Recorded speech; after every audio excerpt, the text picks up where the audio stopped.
Welcome to this explainer breaking down the severe August 2026 Western wildfire crisis. Look, if you've stepped outside anywhere west of the Rockies lately, you've probably tasted the ash in the air. You're literally living this reality right now.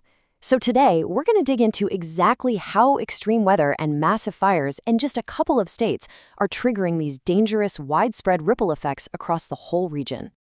Here is our roadmap for today.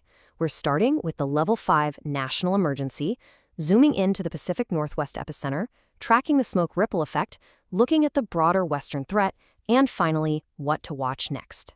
Section 1. Level 5 National Emergency, the big picture. As of August 7th, we're looking at over 400 active wildfires burning nationwide. Over 400! To put that into perspective for a second, that is basically a new fire for every major city in the country. Because of this massive volume, national firefighting resources, I'm talking personnel, aircraft, heavy equipment, they are getting incredibly tight. We're seeing new, large fires pop up literally overnight. And this is exactly why the U.S. is currently sitting at Preparedness Level 5.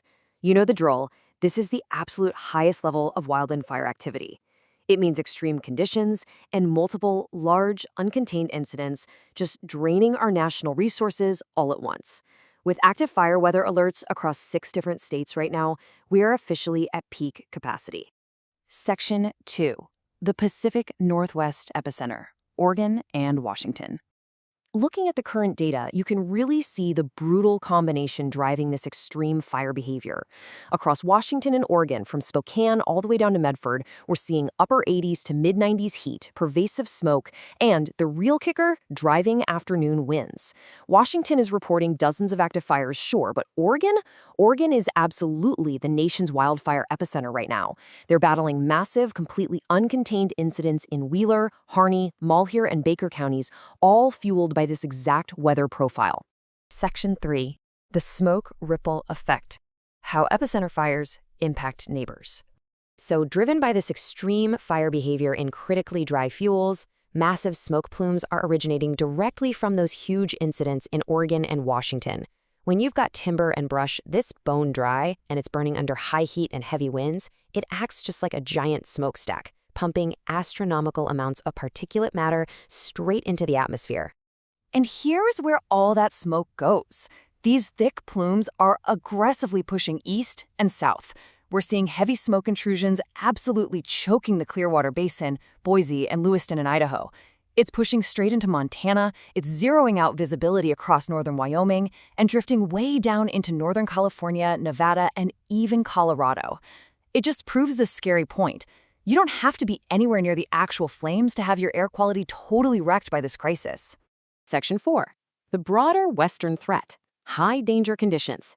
The sheer volume of active fires stretching across the rest of the West is pretty staggering.